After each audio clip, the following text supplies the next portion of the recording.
é também um ensinamento que se calhar fica para muitos jovens ou menos jovens, para quem for iniciar um negócio, quando perguntam o que é que fazes, eu muitas vezes respondo, não é que seja necessariamente assim, mas isto também tem o seu quê de figurativo.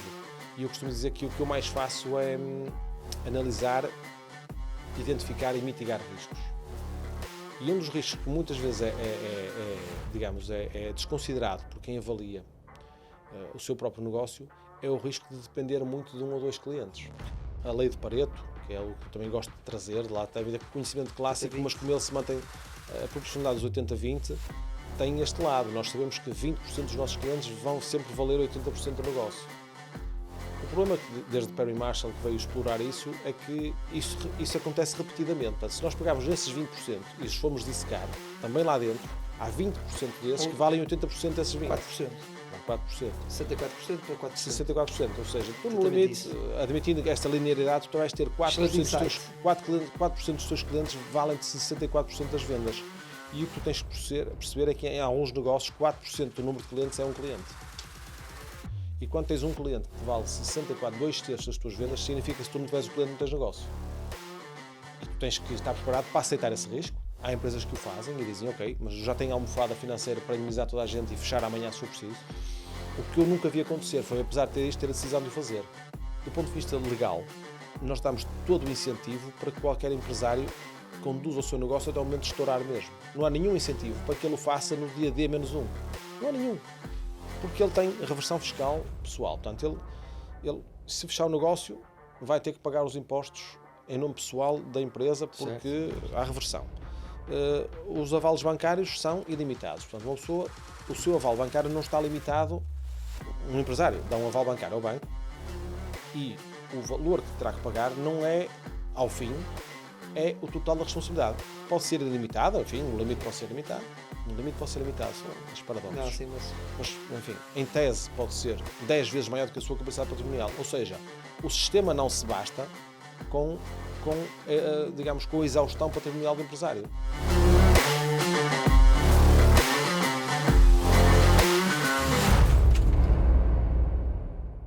Olá, sejam muito bem-vindos a um novo episódio do The Doers Podcast, o nosso podcast para doers, para fazedores, para empreendedores, para alguém que está a começar, que está a fazer o caminho, onde nós trazemos semanalmente empreendedores, gestores incríveis, e hoje tenho aqui o gosto de estar com um grande empreendedor, com um grande empresário, também aqui da nossa terra, Vila Nova de Famalicão, o André Vieira de Castro. André, obrigado pela tua presença, obrigado por estares cá no The Doers Podcast.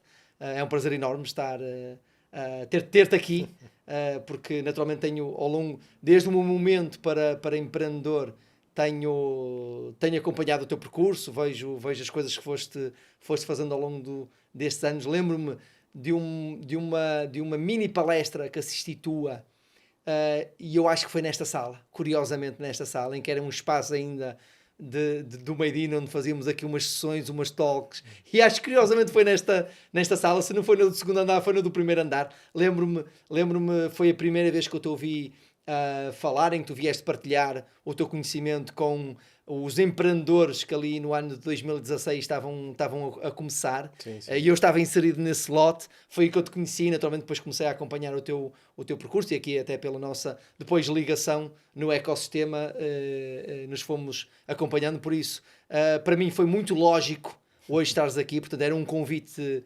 lógico estares aqui. Obrigado aqui pela tua presença e também por tudo aquilo que vais trazer aqui para o nosso ecossistema, para a nossa comunidade.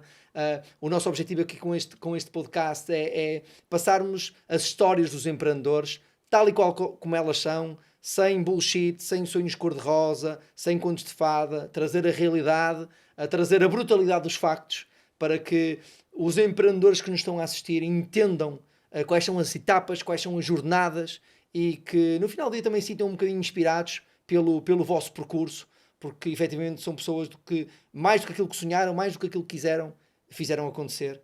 E por isso, uma vez mais, muito obrigado. É mesmo muito bom ter-te aqui. Eu é que agradeço, é um gosto enorme estar aqui contigo, convosco, porque serão seguramente muitos aqueles a quem esta série, esta saga de conversas que tu estás a manter e manterás seguramente por muito bom tempo e que seguramente serão oportunas para quem vos segue e quem vir este episódio e os outros, que seguramente com muita partilha, que é aquilo que se procura aqui e é algo que eu também faço com todo o prazer. Portanto, eu é que agradeço. Muito obrigado, João, pelo teu empenho, pelo teu resultado também, porque aquilo que conseguiste fazer até hoje é notável e é seguramente muito, muito inspirador.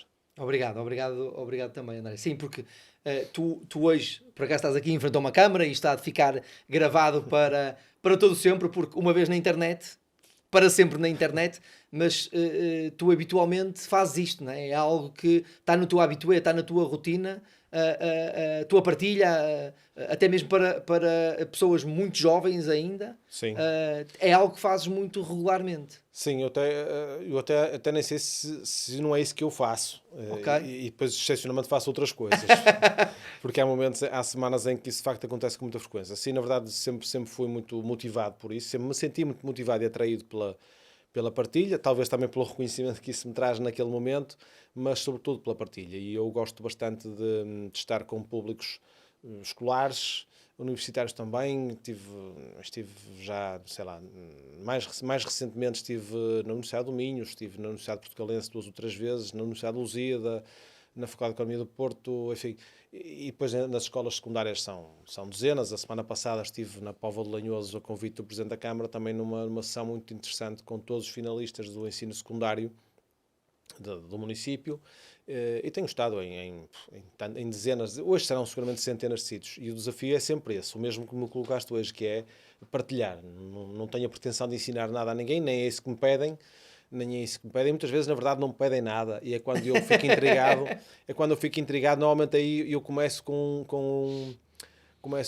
uma brincadeira, que é dizer-lhes, bom, já que não me pediram nenhum ponto de partida, eu vou-vos falar hoje sobre o impacto da água tépida do Mar dos Açores na reprodução do tubarão-martelo. E é quando eles ficam verdadeiramente preocupados. Mas aí também conseguimos um catch da atenção de todos, e particularmente dos professores e de quem me convidou, que fica assim, pá, que foi mesmo um erro. Boa chamada, quem é que me deu a referência disto?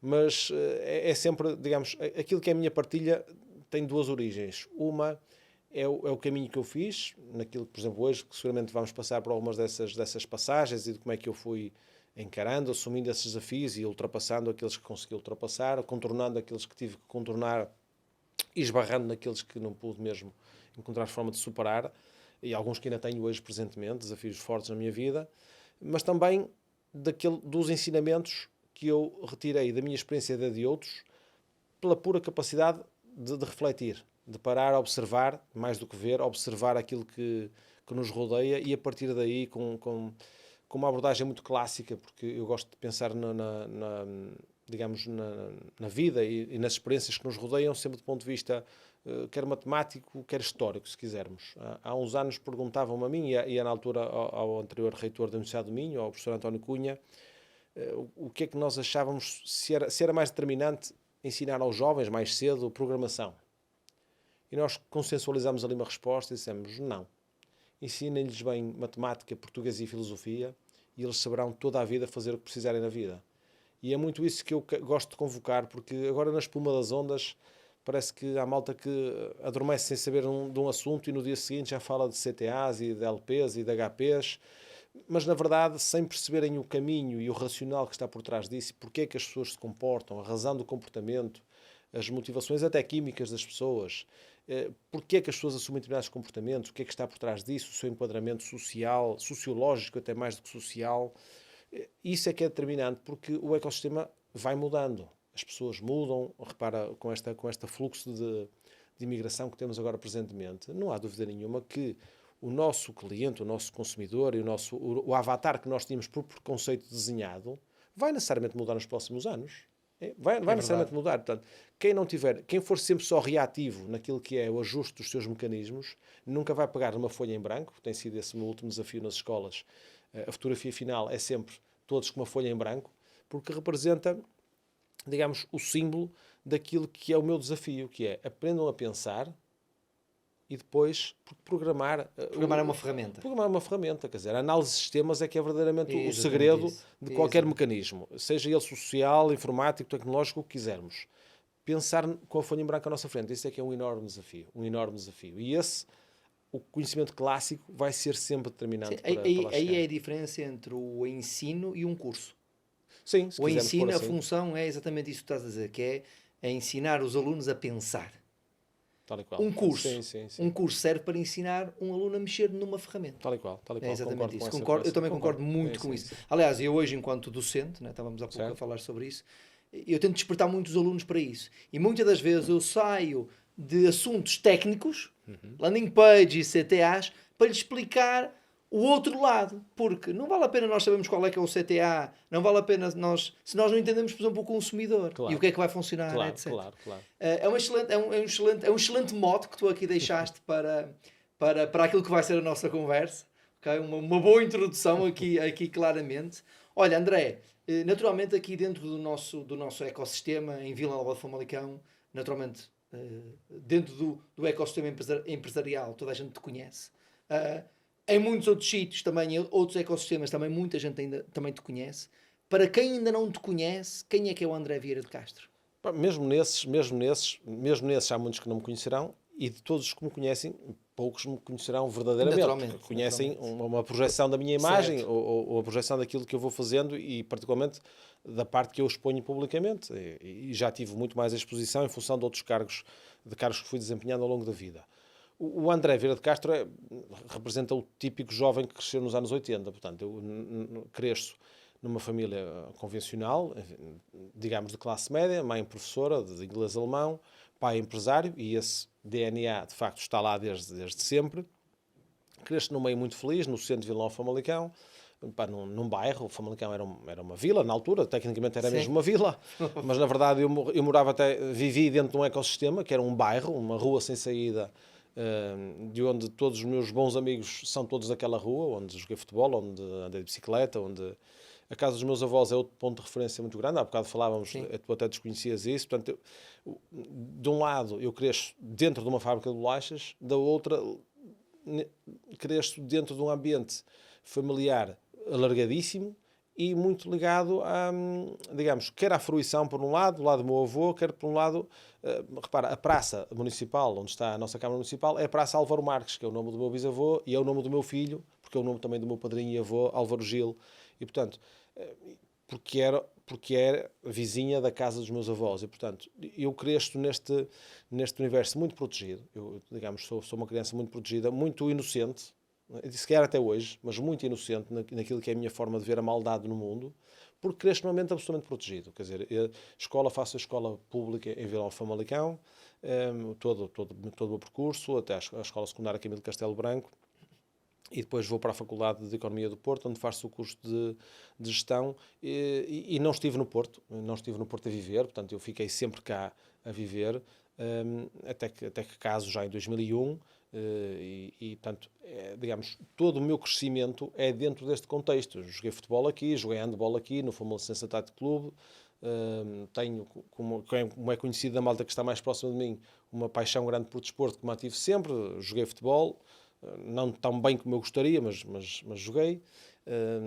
e joguei handball também, e mantive-me sempre muito próximo do desporto. Ainda hoje, de alguma forma, sou atleta, porque sou federado, faço o campeonato regional de trail longo, regional norte de trail longo.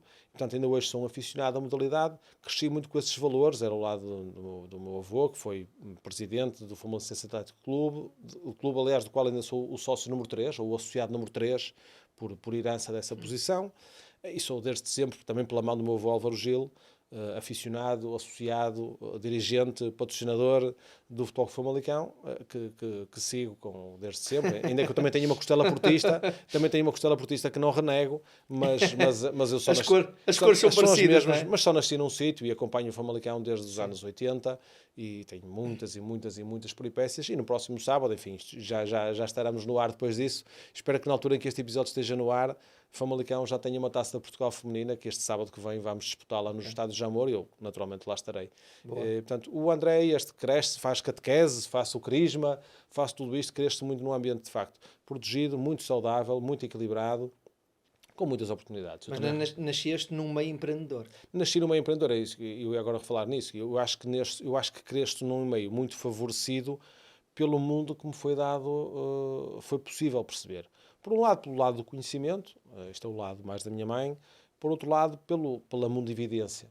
O meu pai, com 12 anos, sonhou fazer bolachas, não é? E depois foi fazer um estágio para a Holanda, sem falar uma palavra de inglês ou francês, e lá esteve uns meses e voltou com esse sonho que foi interrompido no tempo da guerra colonial em que ele esteve na Guiné-Bissau, mas que depois retomou, enfim. 13 anos? 3 anos, quase 3 anos que ele esteve de comissão na Guiné-Bissau, portanto, esses 68, 71, por aí, e esses anos era a fundação da Vieira de Castro, enquanto fabricante de bolachas, porque a Vieira de Castro já existia enquanto confeitaria desde 1943, fez agora 80 anos, mas a verdade é que eu cresço nesse ambiente. O lado do meu avô também tinha uma loja de têxteis lá, onde eu também episodicamente ajudei a fazer umas entregas e buscar as confeccionadores e por aí fora, estes nos meus 15, 16, 17 anos, aqueles verões que tinham, julgo, pai, 8 meses, não é? Assim, Sim, a imagem que eu tinha dos verões.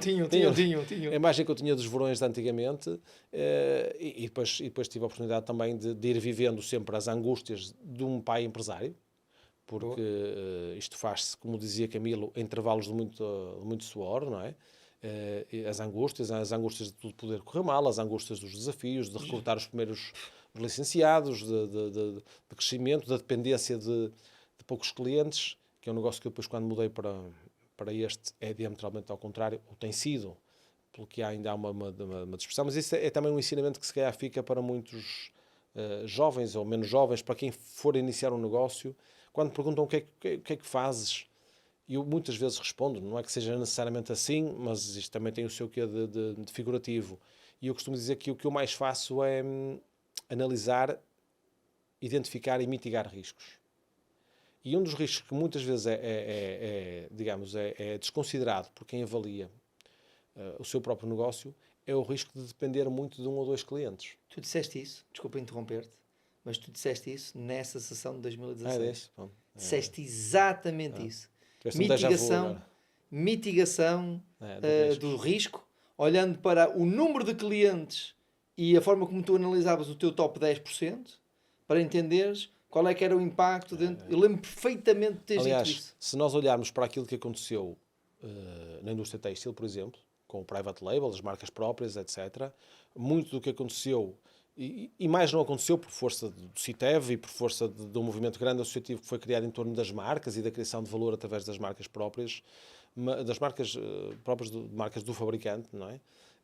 O que aconteceu foi que a excessiva dependência no tailor factoring, não é? De fazer a feitio para terceiros, provocou um descalabro do setor, não é? Porque à medida que a procura cai, ela cai de uma forma direta, a elasticidade é total para com o fabricante das peças. E mais tarde, quem tem marcas e quem consegue, digamos, dispersar o risco da procura por diferentes segmentos, consegue absorver muito mais qualquer impacto, os chamados choques assimétricos, não é? E é isso que nos diferentes negócios. Quem trabalha nos negócios alimentares, enfim, houve uma ligeira inversão nos últimos 4, 5 anos. A pandemia ajudou, há mais mercearias de proximidade, etc. Mas ainda hoje tem a consciência de que tem um negócio com 7 clientes. Certo. O meu pai chegou a ter 600, 700 clientes. Ele andava na volta, digamos assim. Não é? Havia 600, 700 clientes. Havia supermercados em todas as esquinas. Quando ele saiu do negócio em 98, havia 6 clientes. O Continente, Jónio Martins, não é? Os Mosqueteiros e por aí fora. O Lidl, na altura embrionário. Portanto, o negócio de concentração é muito grande. Como tu sabes, e sei que dominas bem o tema, a lei de Pareto, que é algo que eu também gosto de trazer, lá tem a ver com o conhecimento clássico, mas como ele se mantém a proporcionalidade dos 80-20, tem este lado. Nós sabemos que 20% dos nossos clientes vão sempre valer 80% do negócio. O problema que, desde Perry Marshall, que veio explorar isso, é que isso acontece repetidamente. Portanto, se nós pegarmos nesses 20% e os formos dissecar, também lá dentro, há 20% desses que valem 80% desses 20%. 4%. Dá 4%. 64% para 4%. 64%. Ou seja, tu no limite, admitindo esta linearidade, tu vais ter 4% dos teus clientes valem-te 64% das vendas.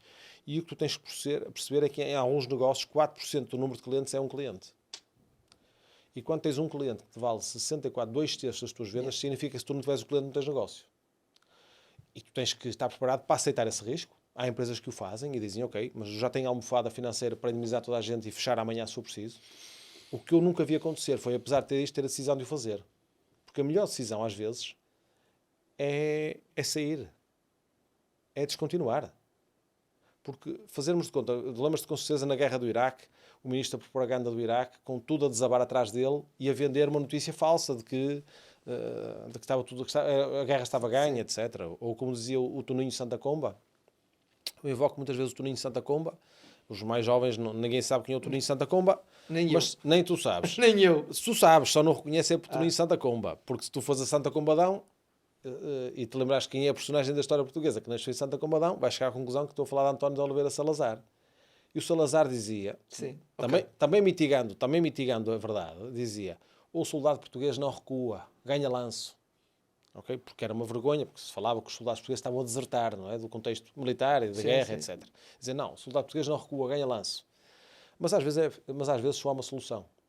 Digamos, ser resiliente, ser resistente, ter energia, ser teimoso no nosso cotidiano, não significa não ser inteligente na avaliação do percurso. Há alturas, há produtos que é preciso descontinuar. E pode ser alturas em que nós, como investidores ou como titulares de um negócio, temos que perceber que a melhor solução, a que traz menos danos, é fechar o negócio. Há situações em que isso acontece. E isso até só não acontece, porque em Portugal e na Europa Ocidental, genericamente, ou na Europa, se quisermos, há uma sobrepenalização. Eu sempre fui, mesmo na minha querela enquanto dirigente associativo, enfim, não sei se estou a falar do meu currículo ou do meu cadastro, mas na minha querela enquanto dirigente associativo, há uma coisa que sempre me tive algum pudor em deixar passar, que é, do ponto de vista legal, nós damos todo o incentivo para que qualquer empresário conduza o seu negócio até o momento de estourar mesmo. Não há nenhum incentivo para que ele o faça no dia D-1. Não há nenhum. Porque ele tem reversão fiscal pessoal. Portanto, ele se fechar o negócio, vai ter que pagar os impostos em nome pessoal da empresa porque há reversão. Os avalos bancários são ilimitados. Portanto, uma pessoa, o seu aval bancário não está limitado.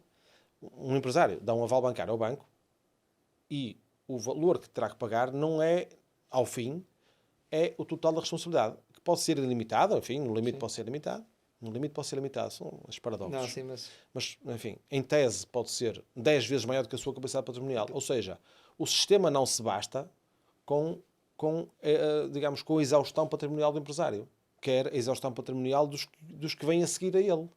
Porque não há necessidade nenhuma de perseguir a pessoa até à sua falência pessoal. Só que qual é a situação patrimonial do empresário? É 15. Muito bem, ele deve 50. Toma lá os 15, assunto arrumado.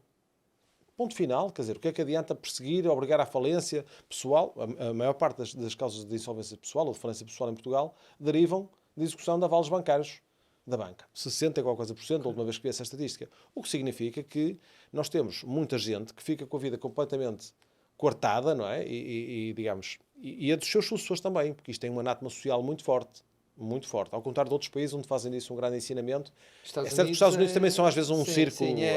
É um circo em si mesmo, mas desse ponto de vista eu tenho que reconhecer que esse tipo de insights que trazem as pessoas que falharam é muito relevante para quem está, como seguramente muito público que assistirá a estes teus momentos, às vezes receiam avançar. Aqui era quase preciso as tais... Porque assim é fácil ser empreendedor. Se houvesse uma USP, com uma proposta única de valor, com uma garantia poderosa, se é assim, o senhor invista neste negócio e se falhar, damos-lhe 120% do que falhou, do investido. Obrigado. Assim todos compramos. Esse é o truque das garantias poderosas, não é? Das powerful guarantees. Mesmo noutros mercados existe o valor que tu investes pode ser retornado a 80%. Quando tu colocas num papel de investidor, se esse valor for perdido, em termos fiscais é abatido, imagina, até 80%. Pois, sim. E cá também há, de alguma forma, mas está mascarado nos fundos CIFID. Sim. Sim. Porque há isso, mas com incentivo fiscal. Só que isto também, de alguma forma, subverte, porque é o Estado a usar a legislação fiscal para modelar a forma como os investidores intervêm no mercado. Percebe-se de uma certa forma, por outro lado, digamos, é pouco livre, mas estamos a condicionar, assim torna mais apelativo fazer investimentos via fundos CIFID e a partir daqui o Steering Committee, as comissões de gestão daqueles fundos é que vão decidir onde investir e só querem investir onde for ID intensive para poderem ter o rollback do dinheiro e poderem depois devolver, etc. Mas o que não há cá, digamos, é essa proteção direta ao investimento, a todas as linhas que aconteceram de Business Angels e etc. Programas de capacitação são sempre de riscos ou por coisas muito pequenas ou com uma política de risco que, na verdade, nós quase não temos capital de risco. As nossas capitais de risco são capitais sem risco. Quer dizer, portanto, torna muito difícil Sim. financiarmos um mercado de startups, que é onde está o risco. Porque no resto da banca, lá percorreremos esse caminho, se a conversa nos levar aí, para aquilo que foram também momentos mais difíceis. A banca, nós por norma temos sempre algum preconceito para com a banca. E tendemos a esquecer de uma coisa, do básico, que é, mas qual é o negócio da banca? É comprar e vender dinheiro. Portanto, nós temos que aceitar a legitimidade de que quem o quer vender tem a legitimidade de vender nas condições que entende. Nas condições que entende. E, portanto, em princípio, se não nos quer vender a nós, é porque encontra outra colocação para o dinheiro, que é a mercadoria que eles têm para vender, mais atrativo. E eu tenho sempre dificuldade de julgar, e já tive muita dificuldade em obter este produto, mas tenho dificuldade em julgar porque eu também, se puder vender melhor a ti, ou se puder vender melhor ao Hugo, vendo melhor ao Hugo do que a ti, é a lei do mercado. Quer dizer, as empresas não estão aqui para fazer misericórdia, ainda que há um preço justo no mercado, não é? Nós não temos preços especulativos porque não podemos. Porque se pudéssemos vender, não está escrito em lado nenhum que a margem tem que ser 10 ou 20 ou 30 ou 40, não é? Quer dizer, se este produto pudesse ser vendido por subscrição e se conseguisses vender por 50 euros por mês a subscrição para este produto, ias deixar de vender porque achas que o produto deve ser livre? Há situações em que nós entendemos por fé no assunto, este é um assunto que eu quero muito disseminar e não quero que haja uma restrição, sim senhor. Mas, em tese, um produto tem um preço e o que não tem preço não tem valor e, como tal, há que atribuir, há que precificar as coisas para elas também terem um valor percebido diferente. E, portanto, eu, nessa relação também com a banca, tenho essa abordagem relativamente lúcida quando o mercado funciona sem entropias. Claro que depois é difícil para nós perceber a dificuldade que houve aqui. Eu acompanhei muito para ajudar empresas da região, sobretudo da região, naqueles anos muito difíceis, no pós-2009, 10, 11, 12, foram anos muito difíceis. Torna-se difícil perceber as exigências que a banca então colocou às empresas e depois percebermos o volume de crédito que estava nos 80-20, naqueles 4% dos maiores devedores. Não é? E esses sim é que restringiram a capacidade no downstream, depois a equipa comercial dessa banca poder incentivar. Portanto, isso também é algo que, para quem está a começar o negócio, é sempre decisivo, que é perceber na curva de crescimento onde é que vamos buscar o funding a determinado momento. E se ele estiver dependente de parceiros que, conjunturalmente, podem ou não estar disponíveis para fazer, mitigar isso ex ante. Bom ponto. Vamos retornar lá atrás. Vens de uma família de empreendedores, portanto, cresces a ver a empresa a crescer. Para ti era 100% claro que tu irias ser empreendedor ou esse não era o plano? Eu não sei se cheguei a ter um plano sem isso. Okay. Eu não sei se cheguei a ter um plano sem isso, porque eu contava-te há um bocadinho, embora eu, do ponto de vista lúdico, me tenha entusiasmado no início com a informática, não é? Contei daquele episódio pitoresco de estar, enfim, o meu pai, enfim, para dizer, a Vieira de Castro, a minha altura, no final dos anos 80, recruta 3 licenciados, ainda quase sem função específica, mas um para o desenvolvimento, um para a produção e outro para a parte comercial, 3 licenciados. E tiveram formação, e na altura tinha-se acabado de trocar o CPU de cartões microperfurados para um sistema IBM de base, e eles tinham os seus primeiros terminais de interação, os primeiros PCs, vá. E tiveram formação, e muitos cursos, etc. A malta recém-licenciada, anos 80, não é? E, entretanto, o computador crashou e havia suspeita de vírus, etc. Ligaram para casa, não é? Daqueles números de marcar. Eram só 5 números de telefone na altura. O meu pai, olha, eles estão aqui com um problema e tal, achas que podes ajudar? E eu peguei na minha caixinha de disquetes e vim a pé, enfim, era relativamente perto, do meu beco sem saída até à Vieira de Castro, para ver se podia ajudar. E quando cheguei lá, explicaram qual era a patologia em causa, e era lá uma planilha, talvez o Lotus, uma planilha de cálculo, e eles carregavam nos números, não havia keypads ainda, não é? Nos números, e eu, em vez de escrever números, ficava tudo maluco, e o cursor saltava de um sítio para o outro, e era o fim do mundo. E eu não tinha ainda lido aqueles memes de quanto é que custa apertar um parafuso, e as horas acumuladas, e dava 4, tramei, os 99 e 1%, e vendei aquilo muito barato. E disse, carreguei num bloco, e aquilo voltou a funcionar tudo. Portanto, o nosso contexto, e sair lá como herói, com as disquetes na mão, o nosso nível de conhecimento, há uma coisa que nós normalmente temos de ter cuidado, que os dois lados acontecem. É quando nós achamos que sabemos muito poucos assuntos e somos muito inseguros, e isso leva-nos a ter planos de contingência a mais e investimos recursos a mais nisso. E há o outro lado, que é a malta que é totalmente destemida, a malta que o maior sabotador que nós temos é o medo de falhar. Certo. A malta que tem isto muito ativo E ao ter isto muito ativo, também não faz. Pá, eu diria, pá, nem tanto ao mar, nem tanto à terra. Sempre que o medo de falhar é superior à vontade de ganhar. É. E isso, quando isso acontece aliás muito no desporto, quando uma pessoa cai, por exemplo, no tempo do BTT, que eu também fiz e tal, e a correr também. Quem cai uma vez, a seguir, há um período... Quem tem um acidente de automóvel é igual. Durante algum tempo está receoso das suas ações. E esse é o momento em que nós cometemos mais erros. Porque investimos demasiado em planos de redundância, porque não tomamos as decisões ousadas na altura de as tomar, as decisões certas, que nem sempre são as mais cristãs, porque às vezes é preciso deixar cair uma pessoa para que o grupo sobreviva, e é esse o momento em que nós temos que... Alguém tem que nos alertar e nós temos que fazer um formato C a 2 pontos e voltar ao básico, não é? Eu acho que é por aí que também fica esse alerta. Então, o teu foco era, quando tu entras na faculdade, tu já sabias que ia entrar na faculdade, mas que ias ser empreendedor. Sim, eu não sei Mas se... empreendedor na Vieira de Castro ou fora do ecossistema? Eu entro para a universidade em 1994. A palavra empreendedorismo ainda não tinha sido inventada, Certo. não é? Mas eu nesse ano, eu já fazia... Eu na Vieira de Castro só fiz, enfim, salvo esporádicas ajudas na confeitaria, em Páscoas e etc., mas foram mesmo muito curtas, lembro pelo menos 2 ou 3 vezes.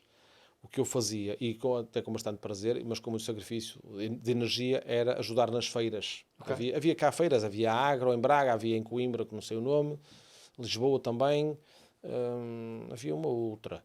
E aí foi quando, aliás, eu fiz uma estimativa que contei há pouco, no final dos anos 80, estimativa minha, havia em Portugal 3 milhões de colecionadores de calendários, porque toda a gente queria calendários, enfim. Esta malta com menos de 30 anos nem sabe o que é um calendário, mas enfim, é como uma carta de jogar em que se fazia a ativação da marca numa face e na outra tinha os meses do ano. Andava na carteira. Andava na carteira com um calendário, etc. e tal. Mas isso deu-me um track record, digamos, muito grande de interação com a pessoa, de perceber mais do que a pessoa diz, o comportamento dela é que nos interessa e qual é a verdadeira intenção daquilo que está por trás, do que a pessoa manifesta. Mas mais importante do que isso, tive a oportunidade de fazer feiras no estrangeiro. Fiz várias, mas a que guardo mais recordações, porque é precisamente esse ano, em 94, a fazer a FACIM em Maputo, que faço com a Vieira de Castro e como voluntário do ICEP.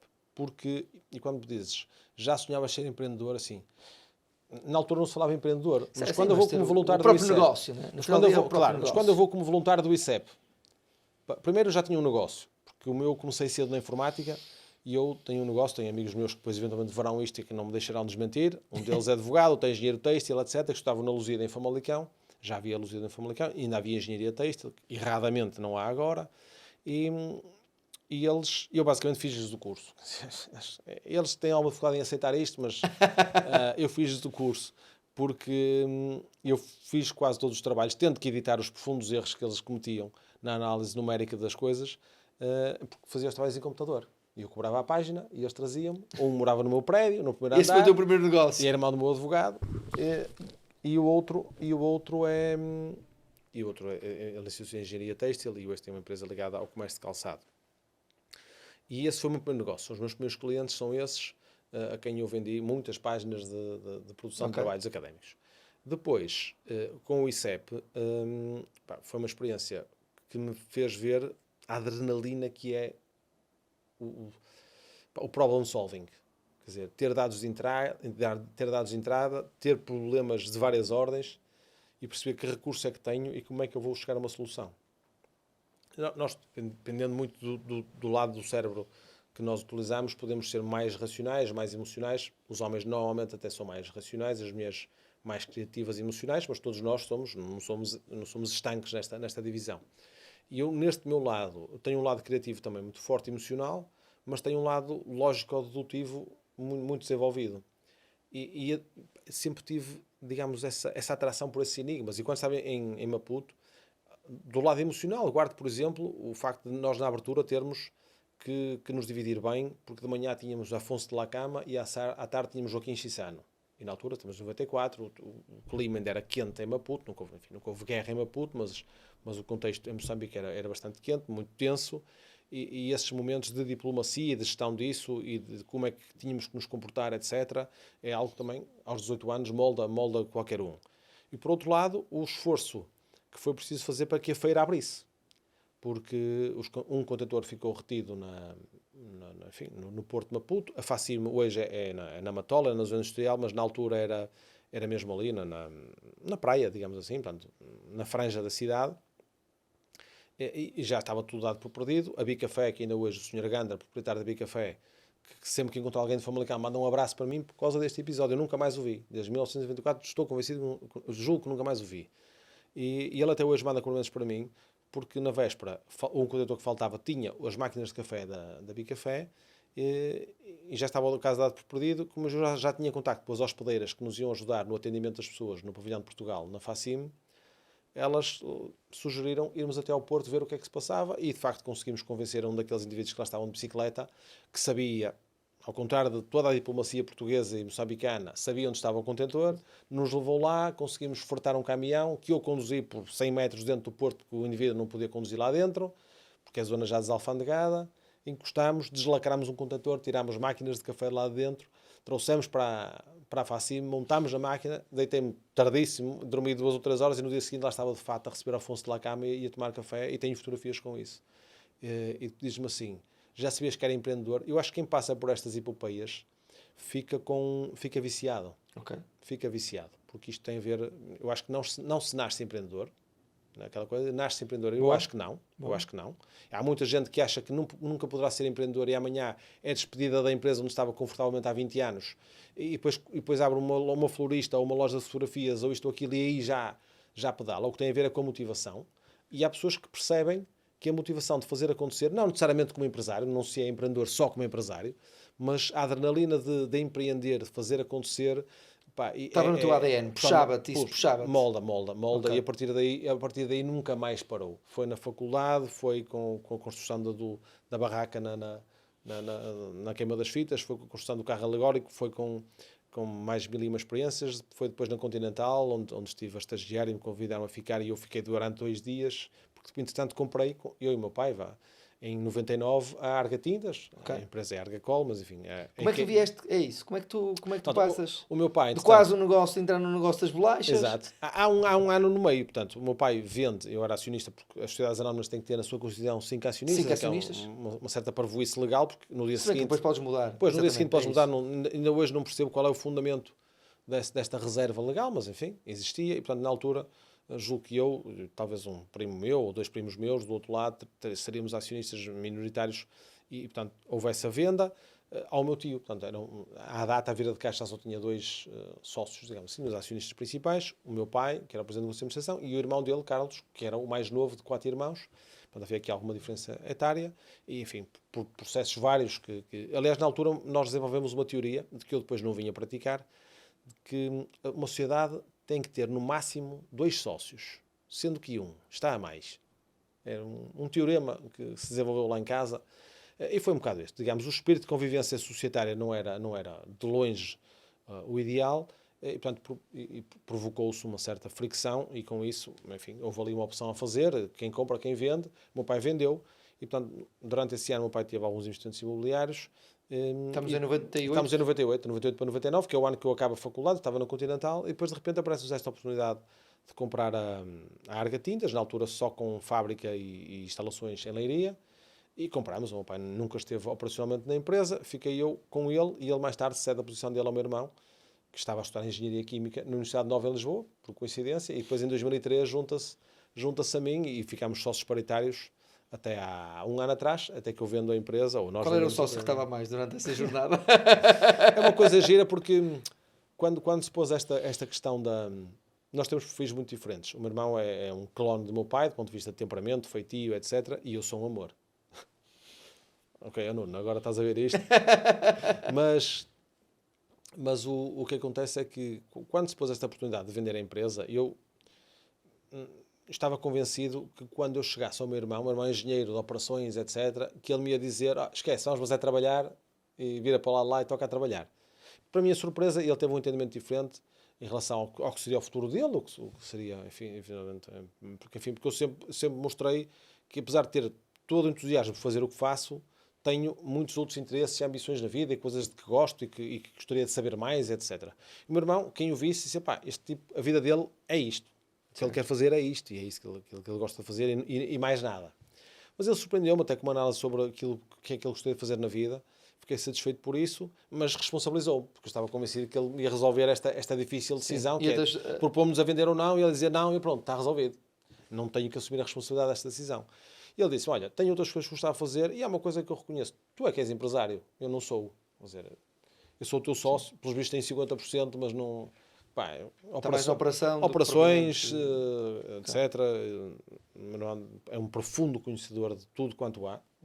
Mas não sabe tudo de tudo. Mas não sabe quanto é a dimensão de um O-ring, quanto é que é as cabeças dos parafusos, qual é a folga, qual é a intensidade do ar-condicionado, para onde é que vão os gases. Sabe tudo. É um engenhocas, não é? É um engenhocas. E ele de alguma forma fazia a parte mais de ser mais estratega, mais visionário, enfim, e a parte comercial, e marketing, etc. do negócio. Mas ele disse, tu é que és empresário, o que tu decides, eu vou atrás. E pronto, responsabilizou-me bastante. Mas apesar de tudo, fomos convivendo. Isto a propósito da tua questão em relação à sociedade. Como tu ainda há bocado me falavas de uma sociedade informal que tens. Quando os perfis são muito similares, é mais fácil haver choque, se calhar, não é? Se os perfis forem diferentes, as pessoas assentarem essa complementaridade, torna-se mais simples se houver transparência. Sim, se houver transparência. Digamos, e frontalidade nas coisas. Essa é uma grande mensagem até que estás a falar aqui, e acho que é mesmo importante nós referirmos. Porquê? Porque os empreendedores de hoje estão constantemente a ser estimulados para empreenderem. Todas hoje as faculdades, as escolas têm o lab, qualquer coisa, a facilidade com que nós acedemos a conhecimento, a informação, nos polos universitários, em todo o ecossistema de ensino, leva-nos sempre muito também para um caminho do empreendedor. E eu costumo dizer uma coisa que é, um dos principais erros que os jovens empreendedores cometem é que quando eu tenho uma ideia de negócio, o que eu vou fazer é juntar-me a 3 amigos de marketing, a 3 amigos de programação, a 3 amigos da mesma área. E eu acho que o grande segredo, ou o primeiro passo, é procurar as pessoas complementares. Claro. Imagina, no meu exemplo, quando eu comecei o Swan, que eu não sou programador, portanto, nunca programei, ao contrário de ti, que tu ainda andaste lá a mexer umas coisas. Eu na altura abri o Google e fui, como já tinha aberto para começar a aprender marketing digital, entender o que é o SEO, como é que aquilo tudo funciona. E quando eu abri o Google para como aprender a programar, eu rapidamente fechei porque eu disse, isto não é para mim. Então o meu primeiro pensamento foi encontrar um sócio, encontrar um parceiro que fosse ele a parte complementar. E eu comecei a empresa com 17 anos. O meu sócio tinha 17 anos. Só para teres noção, eu às vezes brinco com esta história, eu ainda tive que ir à casa dele, quase que pedir autorização ao pai para ele poder entrar nisto. Porque estamos a falar de um rapaz de 28 anos, que era eu, desempregado, jobless, como eu estava em Inglaterra, eu dizia, portanto, jobless, ou between projects, com um miúdo de 17 anos, estava no 11º ano. Qual foi o segredo? A complementaridade. Claro, isso é decisivo porque... O Daniel é o executor, é o operacional, é o que entende a tecnologia, e eu estou mais de um ponto de vista de gestão, mais estratégia, nós temos mais fases visão. da nossa vida em que achamos que sabemos tudo. E esse teu sócio, normalmente isso vem com a adolescência, não é? O meu filho também, de repente, adormeceu com 12 anos, acordou com 13 e já sabia tudo. Porque a adolescência tem esse dom da omnisciência. Os adolescentes sabem tudo. E uma das coisas que nós aprendemos ao longo da vida é que, independentemente de que, naturalmente, o conhecimento nós estamos sempre a acumular, ainda que a memória nos possa trair, nós estamos sempre a crescer ao nível do conhecimento, mas é a consciência. Já não sei quem é que dizia que trocava tudo o que sabe por tudo o que não sabe. Certo. Não é? Certo. Mas já ouvi isso e não sei... Essa consciência, não sei se é Darwin, mas é essa consciência da nossa limitação e, sobretudo, da nossa inadequação. Eu, por exemplo, também há uma carteira comercial que está comigo na empresa, de clientes, e mesmo na nossa equipa comercial, uma coisa que tentamos sempre fazer, há claramente perfis de pessoas, que é o meu caso, que trabalham muito bem a abertura de novos clientes, novas leads, etc. Porque é o tal lado mais criativo. Enfim, o desafio social do que é o contacto a frio, conseguir criar relação, seduzir para o nosso storytelling, etc. E depois há o dia seguinte, que é o dia de nutrir, de manter, de responder, etc. E é um contexto onde eu, pessoalmente, sou um desastre. Depois sou um desastre. Mas tenho pessoas na minha equipa que são incapazes de fazer aquilo que eu faço melhor, mas adoram fazer aquilo que eu até não quero fazer. O truque de quem Os está a prospects, gerir né? equipas... Na parte Sim, comercial. sim, e o truque de gerir equipas é, em vez de forçarmos, de torturarmos a verdade, começa desde logo com a ideia de negócio, que há muitos empreendedores que ficam muito firmes a uma ideia de negócio e depois torturam a verdade até ela confessar. Que é porque tiveram aquela ideia, agora vão ter que torturar todas as perguntas até toda a gente responder que aquilo é bestial, é um grande negócio. Isso é um erro muito grande. E esse é o primeiro momento de falta de humildade que condena todos ao insucesso. Porque isto era como em matemática, por isso é que eu trago sempre isto. Se nós escrevemos perante qualquer problema, tudo é traduzível numa equação, se quisermos, ou num sistema de equações. Mas se nós escrevemos mal a equação, tu podes saber todas as ferramentas do mundo. O resultado... Tu vais chegar ao resultado errado. Sim, claramente. Bestial, para cima ou para baixo. Claramente. O resultado é errado. Por isso é que eu há dias dizia isso. É só um exemplo, mas eu com alunos de 12º ano, poucos são aqueles que me conseguem, por exemplo, deduzir a fórmula resolvente. E dá uma forma de ligar a fórmula resolvente à distribuição normal. Eu digo, está mal, porque a distribuição normal explica quase tudo o que há no mundo. Quase tudo, desde Darwin. Não é? Porque é a evolução, é a lei da vida. Introdução, crescimento, maturidade, depois há uma tangente e aqui temos que decidir. Temos algum boost a dar ao produto, à vida, à nossa carreira, ou ele vai começar a entrar em declínio? Porque isto acontece sempre. Sempre, sempre com tudo. Tudo que é da vida, tudo que é do negócio, é sempre assim. E há uma relação, porque se nós pegarmos nesta equação da reta, podemos deduzir daqui a forma resolvendo. Isto dá uma forma, uma metáfora, mas não deixa de ser relevante que nós temos que olhar para os assuntos sempre com o afastamento suficiente. Se nós apaixonamos de tal forma pela ideia e perdemos... Aliás, acontece o mesmo com a nossa biografia. Uma biógrafa conhecida disse: escrever uma biografia é das tarefas mais difíceis da literatura, porque o entrevistado não é uma testemunha credível. Tu vais perguntar, eu qualquer dia, quando falar disso de Moçambique, eu até me achar em mim de conduzir, não é? Porque as pessoas a história vai-se perdendo no tempo, nós vamos pintando isto um bocado, não é? E estas coisas vão acontecendo. Aliás, o Adamastor tinha 800 metros de altura, enviava 4, etc. Para testemunho, gente jurou pela vida, pelos filhos, o que essa era, está lá um animal, está lá tudo, não está nada. Estava uma pedra, não é? E água, para cima e para baixo. E sombras. E sombras. E pronto, e portanto, essa dificuldade, a nossa maior dificuldade é ver a realidade, observar a realidade. Um dos exercícios que eu faço vários em públicos, e é giríssimo ver os diferentes resultados que há entre diferentes públicos. Ainda há dias fiz isso precisamente na Póvoa de Lanhoso, e embora não tivesse tempo para fazer aquela interatividade, que é desenhar dois círculos, duas rodas, num quadro branco, numa folha branca, e quando fiz na Portugalense, uma miúda, as lágrimas caíram, tanto ela se rir dela própria. Porque eu desenho duas rodas e digo, ok, agora, rápido, tens 5 segundos para desenhar uma bicicleta, vamos lá, quando é que começas? E eles, em metade da turma, o que faz sempre é um eixo a ligar uma roda à outra. Eu disse, a ideia é brilhante, que a bicicleta já não cai. Eu acho isso ótimo, só que nunca mais anda. Com nenhuma bicicleta tem um eixo a ligar as duas rodas, não é? Mas a ideia é boa. As pessoas pensam, a ideia é excelente porque, de facto, a bicicleta já não cai. Porque o nosso primeiro instinto é sempre o da sobrevivência. Sempre, em qualquer circunstância. É sempre a sobrevivência. E quando nos tiram tudo, nós vamos ao básico, que é a sobrevivência. Por isso é que as pessoas batem e roubam e matam, se for preciso. Porque, tirando tudo, nós vamos à sobrevivência.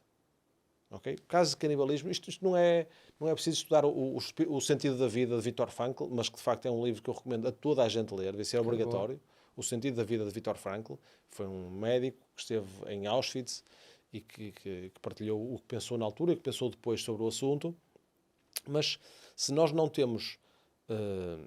quando nos tiram tudo, nós somos animais.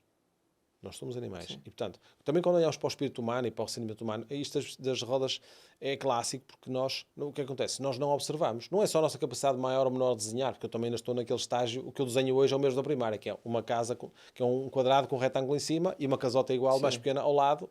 E isto sou eu em desenho. O professor teve que me dar 5, porque eu tinha 5 a tudo. Vítor, desculpa, mas a vida é mesmo assim. Mas era a minha capacidade artística à data, que é a de hoje. Mas a nossa capacidade de observar é decisiva para quem está no negócio. E tu achas que isso hoje é uma característica que faz falta aos empreendedores? A sua capacidade de se colocar fora do contexto? Acho que é. Para ser franco, acho que é. Porque a escola cada vez mais estupidifica, no sentido em que normaliza. Okay. E estamos a trabalhar muito em ferramentas cada vez A mais escola, as ferramentas... a escola está a fazer empreendedores ou a escola não quer fazer está, empreendedores? Não está. Não está. A primeira escola tem vamos lá ver, a escola esconde muitas realidades lá dentro. Dentro do que é a escola do ensino público e do que é o ensino privado. E dentro do ensino público, daquilo que são escolas de centros urbanos, daquilo que são escolas mais polarizadas ou mais nas franjas. E eu aí encontro diferenças muito grandes. A carga, hoje, o professor tem muito pouca disponibilidade dentro de toda a carga burocrática que tem que atender e dentro da heterogeneidade de turmas que tem, de poder trabalhar outras competências que não aquelas que são as chamadas metas curriculares, ou enfim, o nome tem vindo a mudar, que tem que ter. É o programa. E aquilo que eu sinto quando estou com os alunos, se falo com alunos de contabilidade, se falas com alunos de marketing, se falo com alunos de história, as pessoas dizem-me assim, senhor, como é que o senhor sabe disto? Eu não sei disto. É o que eu digo muitas vezes ao meu contabilista, ou ao meu auditor, ou ao meu, à malta que trabalha comigo no marketing digital. Eu não sei disso. Eu só sei de lógica. Eu disso sei pouco, mas de lógica sou quase imbatível. E se olharmos para os assuntos e conseguimos, ok, mas agora tira a roupa. Porquê que isso acontece? Isto é a máxima do Lean Management, não é? Quer dizer, Sim. poucos assuntos respondem. Os problemas não existem se não respondem a 5 porquês. Se ele tropeçar ao terceiro porquê, é porque aquilo não é bem um problema. Exatamente isso. Não é? Sim, Estamos a ver mal o assunto, estamos a criar minhoquinhas onde elas não existem. Isso é clássico também de quem quer torturar uma coisa para achar aquilo que é uma ideia de negócio. Mas vamos trazer valor a quem? E a proposta é única porquê? Quem é que está a oferecer isso? Não tem que ser única. Há propostas de valor que não têm que ser únicas. São iguais às outras, mas mais baratas, está muito bem. Mas tenha consciência disso. E formate o seu produto em relação a isso. Não quer tentar vender como uma solução única. Aquilo que só a única coisa que tem é ser ligeiramente mais eficiente ou mais barato. Não tem mal nenhum, só que ninguém quer assumir isto. Poucos são aqueles que têm um storytelling que dizem assim, compra o nosso papel porque ele é um bocadinho mais barato que os outros. Nunca ninguém te vende isso, não é? Vem sempre dizer que é uma experiência, que é assim, que é assado. E o consumidor hoje, quando percebe isso, depois sente-se traído e não gosta não gosta disso. E é isso que eu também deixo de alerta de uma forma, que é a humildade. Porque nós vamos criando o nosso caminho, não é? E a gente tem que ter cuidado. Assim, pá, o senhor é brilhante, o senhor é muito giro, o senhor é não sei o quê. Assim, agora acerto todas. Eu não acerto todas e já estive várias vezes a ver a porta a fechar-se ao fundo. Não é? Várias vezes. Uma, só conto quando em que momento...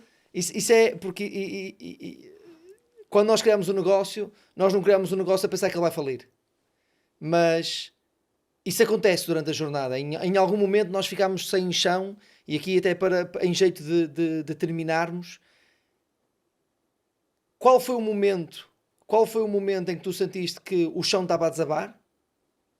E o que é que tu hoje tinhas feito de diferente, olhando em retrospectiva, o que é que tu hoje tinhas feito diferente para que aquilo não tivesse acontecido, ou se efetivamente não tinhas feito nada de diferente? Certo. Enfim, há 2, 3 momentos nos meus últimos 24 anos, que o tempo passa, que estou ligado ao setor. 2 posso falar aqui relativamente rápido.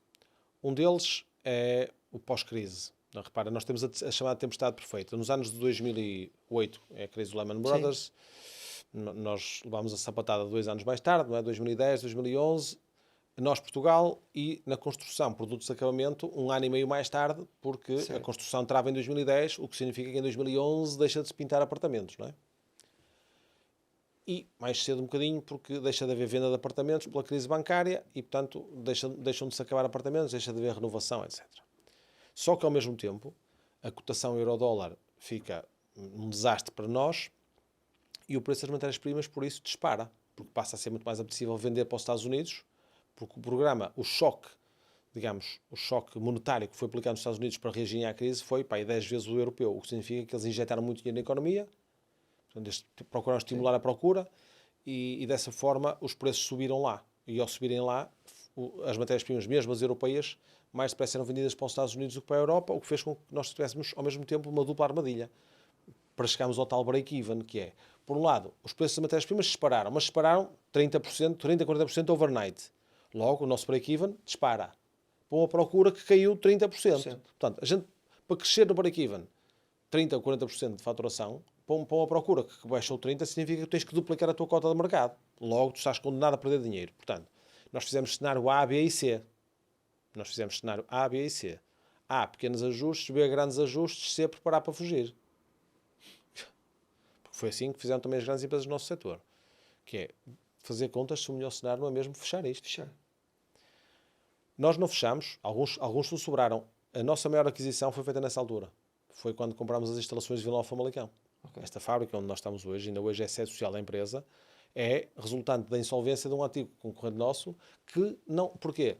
Todos tínhamos crédito bancário, os incumprimentos eram brutais dos nossos clientes, não é? Tínhamos incobráveis sem fim, muito ligados à construção, etc. E eles se sobraram. No leilão da insolvência, no momento de instinto, este é um momento lindo da nossa história, mas de muito risco, meu. O meu irmão assustou-se, mas há momentos em que a gente também, nós treinamos muito para que o nosso instinto responda bem.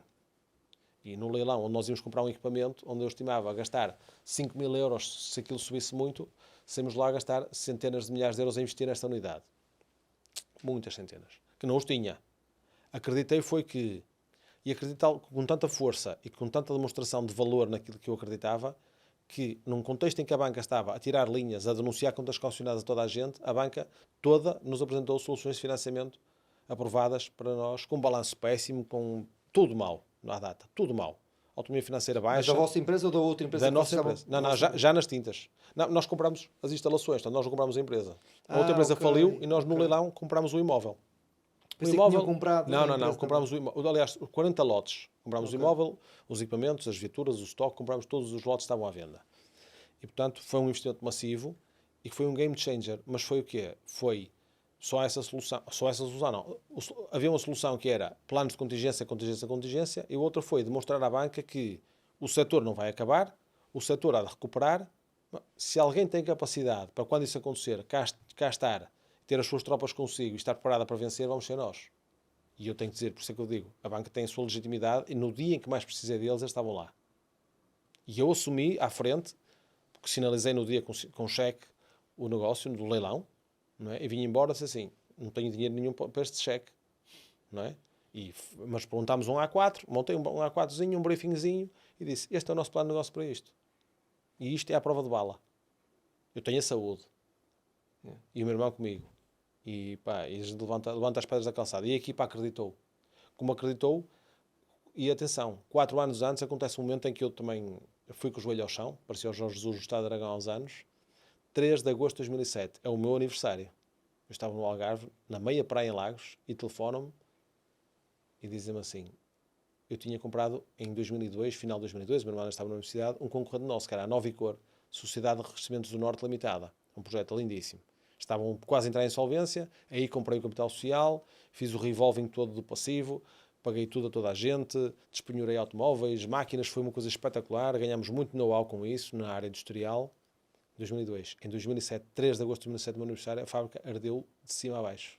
De cima a baixo. Notícia telejornal. Eu fui para casa fazer as malas, no meu aniversário, não é? No meu aniversário que eu ia jantar no Algarve com amigos e tudo, a fazer as malas, com a minha mulher, hoje ex-mulher, com o meu filhote, tinha um ano, o meu filho, ok? Tinha feito um ano há 10 dias antes, tudo, outra vez, tínhamos chegado ao Algarve há 2 ou 3 dias, tudo no carro, por aí acima, para eu chegar lá às 4 ou 5 da manhã para ver o incêndio, estava no rescaldo. Direto a apanhar coisas. A gente só sai disto com uma certeza, que é, pode vir o que vier na vida. Por falta de coragem, que é força de vontade de agir e de capacidade de dizer, ok. Aí pensei muito nas palavras. É desde esse momento que eu uso aquela do Tourinho de Santa Comba, que o soldado português não recua, ganha lance. Quem me visse na altura, eu dei 2 passos atrás. Mas foi para ganhar lance. Eu disse, não, isto não vai vergar. Mas foi um prejuízo colossal, depois eu não tinha seguro para nada, enfim, alguns erros na mitigação de riscos cometidos, não é? No percurso, que hoje, e esses já não os cometo, posso estar a cometer outros agora sem perceber, porque isso é sempre inconsciente, não é? E fomos muito abaixo, mas aquele momento em que tu sabes que a tua equipa está contigo, em que está lá a gente toda cheia de fuligem a apanhar lixo, a tentar do lixo fazer o que fosse, e ter clientes a ligarem e dizer, é o que o senhor precisar, não é? Gente a ligar. Não estavas sozinho. Ao contrário daquilo que não. O Toninho de Santa Combadão que diz o orgulhosamente sós. Tal e qual. Tu aí não estavas sozinho. Não estava sozinho. E isso enche-me de orgulho pela ligação que somos capazes de fazer com os nossos e sentir que os nossos acreditam também naquilo que é, nós vamos à frente, não é? Nós vamos à frente, damos a cara, e às vezes também pensamos, será que sou um pato bravo, sou o pateta alegre que faz os Arga Talks, que dá a cara, que põe o pinto, estamos em todo lado, etc, etc. Mas depois, quando tu percebes que os outros estão lá ao teu lado, olhas para o lado e eles estão lá, isso dá um... Bom ponto que trouxeste para mission aqui. mission accomplished. Bom ponto. E há um ponto que eu acho que podemos explorar ainda aqui. Acho que era importante nós deixarmos... Como é que se vende uma empresa? E esse era o objetivo. Eu tenho aqui duas perguntas mascaradas, que é, na jornada, um dos objetivos era vender a empresa. Normalmente dizem que as empresas ou são vendidas, ou são herdadas, ou então... Acabam, não é? Parecem. Mas, e esse era efetivamente um dos objetivos. Tu trabalhaste, tu fizeste aquilo que fizeste com o objetivo de vender a empresa aquilo que agora no Startupês, o exit, né? A saída milionária. Certo. E esse era um objetivo ou aconteceu? Aconteceu, mas eu tenho que, digamos, não confessar, mas também eu sou um bocadinho escravo da coerência. E eu sempre disse que, porque o meu pai tive alguma, digamos, desentendimento com ele no início, porque não é desentendimento. E eu, sendo o mais novo, a determinada altura disse, ok, eu é que sou o lúcido no meio disto tudo. Tem muito a ver também com a saída do meu pai da Vieira de Castro. Certo. Mas tu não podes sentar a uma mesa para negociar o que é que seja se tu só tens um caminho, uma saída possível. Explica-me lá isso. Ou seja, se tu vais negociar, se eu vou negociar contigo para te comprar este equipamento de vídeo, e a única coisa que eu aceito para mim é comprá-lo, eu estou a segundos de cometer um erro. Eu tenho que construir em qualquer cenário, dizer assim, ok, e se eu não comprar, se eu lhe vender, o que é que eu faço a seguir? Qual é o custo de oportunidade? O que é que eu a seguir tenho ou não tenho projetos? Porque vender a empresa, esse foi a armadilha que o meu pai caiu. No sentido em que o meu pai depois ficou vazio de projeto. E isso é que é o exercício que temos que fazer. E era esse exercício que eu até pensava que o meu irmão ia dizer, não. O meu tio, por exemplo, teve isso até muito mais claro. E o teu irmão já tinha feito esse exercício? Talvez tivesse. Daqui a uns anos tivemos uma abordagem, há muitos capitais de risco que nos abordam, fundos, etc., de investimento industrial, que gostavam de ter participações em indústria, e eu, mas aí é para build-up, que era, certo. ok, Sim. estamos convosco a 30%, a 40%, e convosco vamos fazer aqui um processo de build-up no setor, ou até lá fora, pela exposição que eu tive na Associação Europeia de Tintas, etc. Pronto, mas isso não resultou, acabámos por nunca deixar isso prolongar-se, porque achamos que não havia tantas oportunidades para o build-up, e portanto só íamos ter ali um silent partner a quem íamos dar a boleia, mas depois não íamos ter projeto para alimentar isso, etc. Okay.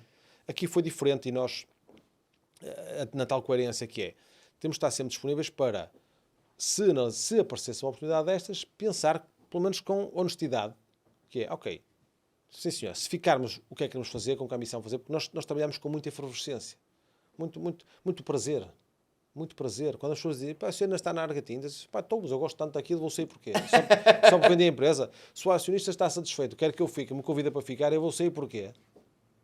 Porque tenho os tostões, quer dizer, nunca me foi isso que me motivou na vida, não é isso que me motiva agora, não era isso que me motivava antes, e seguramente espero assim manter-me até ao fim. Portanto, o que me motiva é a adrenalina de ver as coisas acontecerem, de ver a minha equipa satisfeita, com condições melhores, de ver gente satisfeita à minha volta, de ver um ambiente de trabalho espetacular que temos nas equipas, de ver as pessoas motivadas e ligadas em tudo isso. E esse é esse emulsionante que me motiva, é ver essas pessoas felizes, ajudá-las a fazer um percurso de vida feliz, porque isto tem a ver com viver, não tem a ver com o fim da linha, não é? Então surge essa oportunidade de vocês venderem a empresa.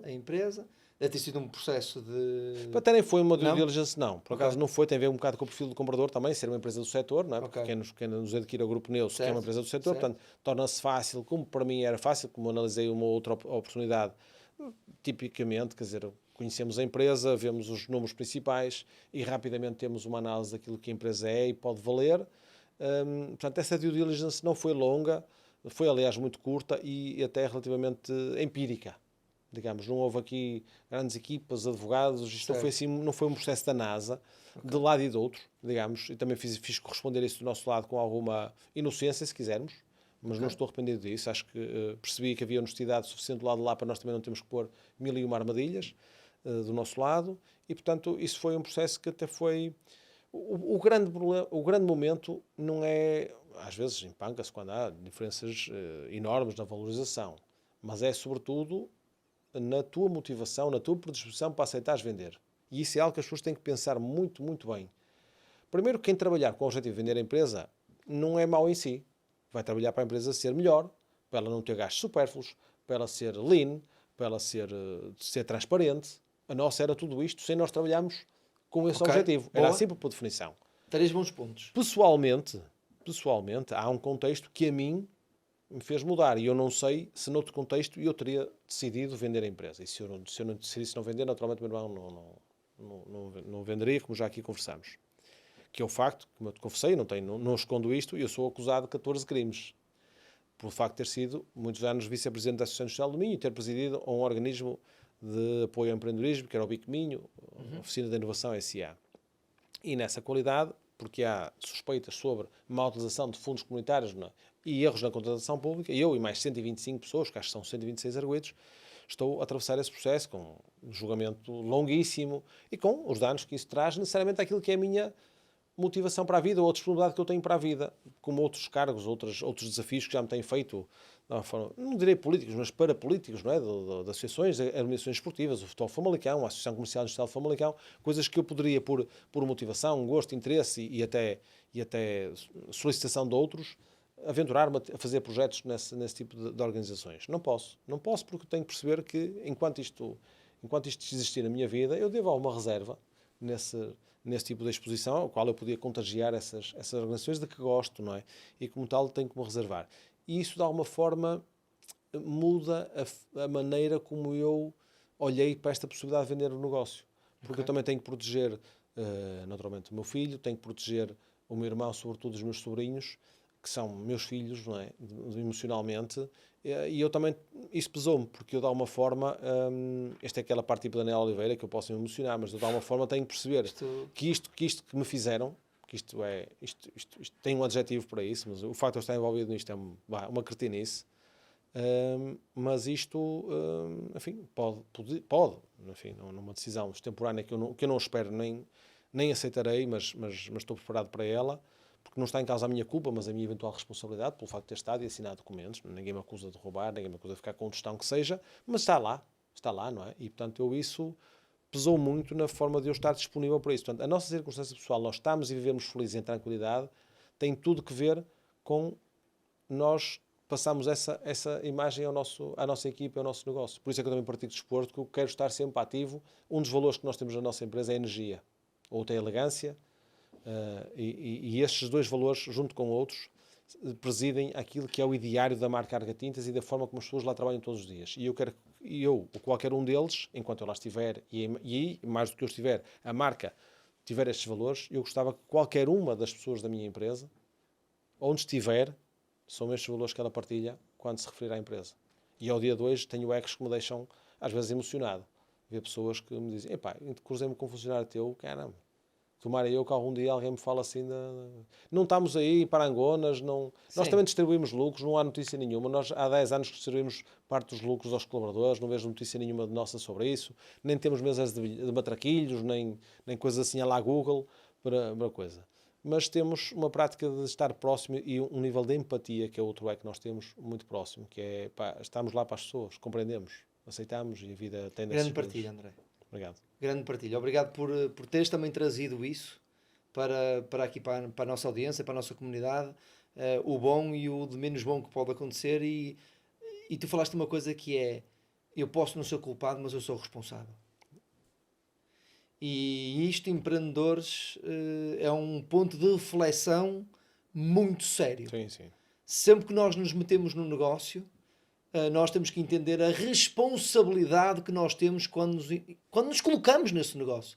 E a responsabilidade que pode trazer para os nossos. E tu trouxeste isso. E que isso, naturalmente, no processo de venda foi um ponto decisivo para tu, efetivamente, naturalmente, juntamente com o teu irmão, teres decidido o caminho que decidiste. Por isso, obrigado por essa partilha sem capas que aqui deixaste e por teres trazido isso para aqui, porque é a brutalidade dos factos, é a realidade dos factos. Não é? é aquilo que nós, empreendedores e quem quer empreender, efetivamente, está sujeito a acontecer. Tá, Não é? aliás, Que é, muitas das vezes... há muitos crimes, há muitas situações de responsabilidade em que só quem está na frente é que pode ser acusado. Acusado e acusado, não é? Sim. Porque pomos a jeito, mas temos que aceitar esse lado da responsabilidade. Não podemos depois por coerência dizer, pá, mas não é nada comigo. Não, é. Sim. Nós na vida, não é? Tipicamente, sabemos que temos direitos, mas também temos deveres e obrigações, não é? E isto andam sempre os três, não é? Eu não posso só ter direitos, não é? Eu não posso só querer a parte sexy de empreender, não é? Eu não posso só querer, vou ficar milionário, vou ficar rico, vou fazer, vou aparecer, vou-me transformar o próximo empreendedor do século em Portugal. Isso tem responsabilidade, e essa responsabilidade muitas das vezes, por outro tipo de caminhos, pode-se virar contra nós e nós sermos caços num beco sem saída. Tal igual. É essa visão que trazes. Para terminar, porque a conversa está mesmo muito boa, o que é que te falta fazer? Tudo aquilo que tu já fizeste, e já fizeste muita coisa, e já estiveste envolvido em muita coisa, achei engraçado no início do programa, tu disseste o meu currículo ou o meu cadastro, não é? Foi uma expressão muito, muito curiosa. O teu currículo é gigante. O que é que tu sentes que, e agora, após esta venda que aconteceu, o que é que te falta fazer? Qual é que é o propósito que tu estás a seguir para a tua vida? Enfim, se me perguntasse há 1 ano e meio, eu tinha uma resposta diferente, porque até há 1 ano e meio eu tinha, digamos, a marca Arga Tintas e o meu negócio como algo que eu ainda iria ter e para o qual ainda tinha ambições. Eu agora também tenho ambições para o negócio, mas o negócio não sendo meu, essas confundem-se. Eu quero claramente melhorar o meu conhecimento em algumas áreas clássicas, nomeadamente ao nível da história e da geografia, para melhorar a minha convicção sobre o mundo. Eu tenho projetos pessoais que estão ligados digamos, àquilo que é a minha vida sentimental, emocional, e esses também tenho desafios naturalmente pela frente, para vencer e para organizar. Eu tenho um filho que faz 18 anos para o ano, tendo 16 agora, mas ele tem os sonhos dele para viver. Nos meus sonhos, ou nas minhas ambições de vida, naturalmente estão a felicidade dele, o ele estar bem, mas ele fará o caminho dele. Aquilo que eu procuro ainda é encontrar, ou continuar a encontrar, satisfação no meu cotidiano. Porque a alteração do contexto foi brutal, não é? Deixei de ser dono da empresa onde trabalho, e isto é algo que eu praticamente nunca vivi. Eu estou a estrear-me como trabalhador por conta de outrem. E isto traz desafios aqui, de repente, assim, quase que me tenho que me obrigar a mim próprio a manter níveis de motivação e de empenho e de exposição grandes, para que todos os outros aceitem que, para mim, nada mudou nesse ponto de vista, mas eu também não tenho que corresponder a esse avatar, não é? Eu estou um bocadinho a reequilibrar-me nisso. Mas eu tenho por ambição, eu seguramente vou voltar a estudar, tenho por ambição, isso é algo que eu gosto de fazer e sinto que devo fazer, que é este give back. Eu quero permanecer disponível para estar com jovens universitários, pré-universitários, de liceu. Estou disponível para isso, para os contagiar, porque se tenho uma missão, é aquela que tenho desempenhado nos últimos, 20 anos, que é ajudar, especialmente a minha comunidade, mas leia-se qualquer público, é mais esta, porque ainda agora fui à Póvoa de Lanhoso, já estive em Guimarães e em Braga, em todas as escolas, e em Valência e por aí fora, e em Faf, em Aveiro, na semana passada estive em Aveiro 2 vezes, mas gosto. É isso que eu gosto e quero muito continuar a poder fazer. Eu quero encontrar um caminho profissional para mim, para já é este que tenho e seguramente será este nos próximos tempos, mas pode não ser para sempre, e quando esse para sempre, o que vier a seguir, se vier alguma coisa, tem que ser algo que me permita continuar a fazer isto. Top. André, grande partilha, muito obrigado aqui por isto tudo que nos deixaste. Foi mesmo incrível, passamos aqui um bocadinho aqui o nosso tempo, mas era importante, a mensagem que tu deixaste cá foi mesmo muito boa. Obrigado pela partilha. André, espero que daqui a uns tempos a gente possa reeditar esta conversa e trazer mais histórias. Obrigado pela tua presença aqui uma vez mais. Obrigado pela forma como o fizeste, 100% transparente. O mesmo André do almoço foi o mesmo André que eu tive aqui e fico mesmo genuinamente feliz por isso. André Vieira de Castro trouxe-nos aqui grandes ensinamentos sobre a empresa, sobre a responsabilidade, sobre venda, sobre ligação ao sócio, a forma de estar com a sua equipa, com os seus colaboradores, momentos densos da sua jornada. Foi um episódio incrível. Fiquem-nos a acompanhar. No próximo episódio vamos continuar a trazer empreendedores incríveis, fazedores. Esta é a premissa do The Doers Podcast. Obrigado pela vossa presença, obrigado por nos acompanharem. Até ao próximo episódio. Muito obrigado, André. Um abraço a todos, obrigado.